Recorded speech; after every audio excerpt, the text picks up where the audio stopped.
देखो बेटा क्वेश्चन आपका है एक्सरसाइज 8.1 का क्वेश्चन नंबर दूसरा, पहला मैंने कल करा दिया था। अब क्वेश्चन देखोगे क्वेश्चन नंबर 2। यदि एक समांतर चतुर्भुज के विकर्ण बराबर हो तो दर्शाइए कि वह एक आयत है। ओके, यदि एक समांतर चतुर्भुज के विकर्ण आपस में बराबर हो तो हमें सिद्ध करना है कि एक वह क्या है, आयत है। तो सबसे पहले मैं यहाँ पर चित्र बनाऊंगा। ये कह रहा है हमें आयत सिद्ध करना है, तो क्या बना रहे बेटा जी, आयत ही बना रहे। क्या बना रहे, आयत, क्योंकि हमें सिद्ध ही आयत करना है। ओके, एक बात और ध्यान से सुनना, आपको सबसे पहले चित्र पर फोकस करना है। अगर चित्र आपका क्लियर है तो आपको सवाल करने में कोई दिक्कत नहीं होगी, आसानी से सवाल हो जाएगा, प्रूफ उसका हो जाएगा। अब उसके बाद कह रहा है इसके विकर्ण आपस में बराबर हो। विकर्ण क्या है, एक विकर्ण आपका ये है बेटा और दूसरा विकर्ण आपका ये है। ठीक है, बात समझना ध्यान से।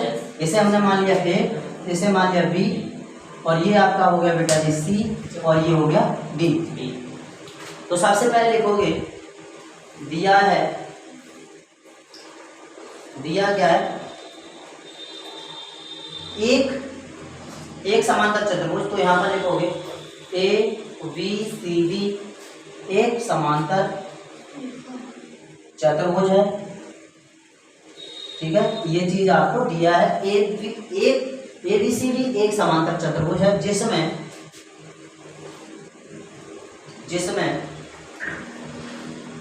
ए सी बराबर है बेटा जी बी डी, यानी कि विकर्ण आपस में बराबर है, ए सी बराबर बी डी है। अब हमें सिद्ध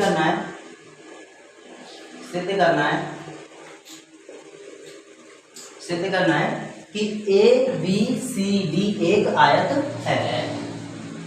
ए बी सी डी एक आयत है, ये चीज हमें प्रूव करनी है।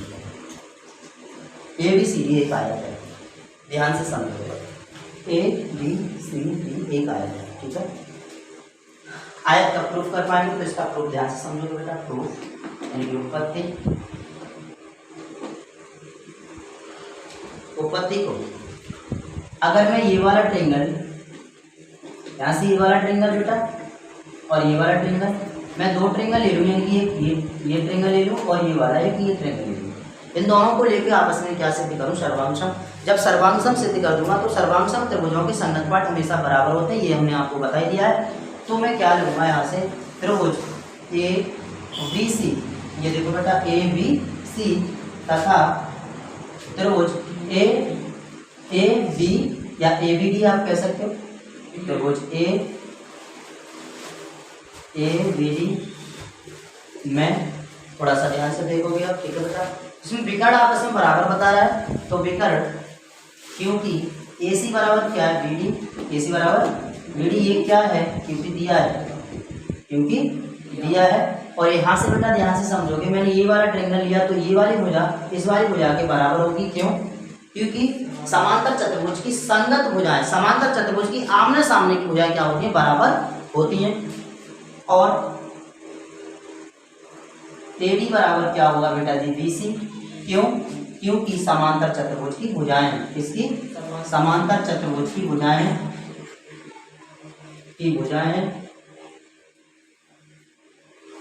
ओके, क्योंकि समांतर चतुर्भुज की भुजाएं।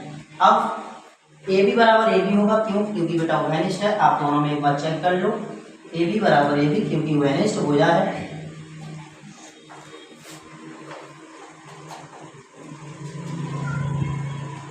बात समझना ध्यान से, ए बी सी ट्रायंगल और ए बी डी ट्रायंगल। अब ए बी दो बार आ गया तो ए बी क्या होगा आपका, वैनिष्ट होगा। तो यहाँ से देखो बेटा भुजा भुजा भुजा, यानी कि साइड साइड साइड सर्वांग समता, साइड साइड साइड सर्वांग समता नियम से दोनों त्रिभुज क्या हो गए, सर्वांग सम सिद्ध कर दिए। तो त्रिभुज ए बी सी सर्वांग है, त्रिभुज ए बी डी, ये दोनों ट्रायंगल क्या हो गए बेटा जी, सर्वांग सम सिद्ध हो गए। अब आपको पता है सर्वांग सम त्रिभुजों के संगत पाठ हमेशा बराबर होते हैं, तो कोण ए बराबर हो गया किसके, कोण बी के।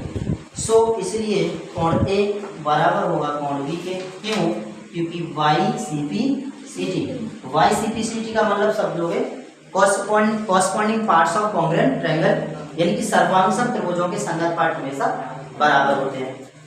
जब ये है तो अब मैं इतने में कर रहा हूँ नाउ नाव समझना ध्यान से, नाव मतलब अब बेटा आपको इतना पता होना चाहिए, ये एंगल लंबवत है तो ये भी लंबवत है बेटा, इसका भी मान 90 होगा, इसका भी मान 90 होगा। दोनों के योग की बात करूं तो दोनों का योग कितना होगा 180 होगा, क्योंकि कोण ए प्लस कोण बी बराबर 180 डिग्री। ओके, कोण ए बराबर कितना दिया है, कोण बी दिया है, तो कोण बी प्लस कोण बी बराबर 180 डिग्री। कोण बी और कोण बी कितना होगा 2, कोण बी बराबर 180 डिग्री। अब 2 से ये काट दो, 2 ने 18 और कोण बी बराबर हो गया 90 अंश। कितना हो गया 90 अंश। यदि किसी समांतर चतुर्भुज का एक कोण 90 अंश का मिल जाए तो दूसरा कोण भी क्या होगा 90 अंश ही होगा, क्योंकि यहाँ पर देखो कोण ए बराबर क्या है, कोण बी है। अगर हम कोण बराबर बी निकाले हैं और कोण बराबर बी आप 90 अंश आप यहाँ पर रखो तो कोण ए बराबर भी आपका कितना आया 90 अंश आया, या और कोण ए बराबर भी कितना होगा बेटा जी 90 अंश होगा। इन दोनों की वैल्यू जब 90 अंश है तो यहाँ पर सी और डी का भी मान कितना होगा 90 अंश होगा। इसलिए अतः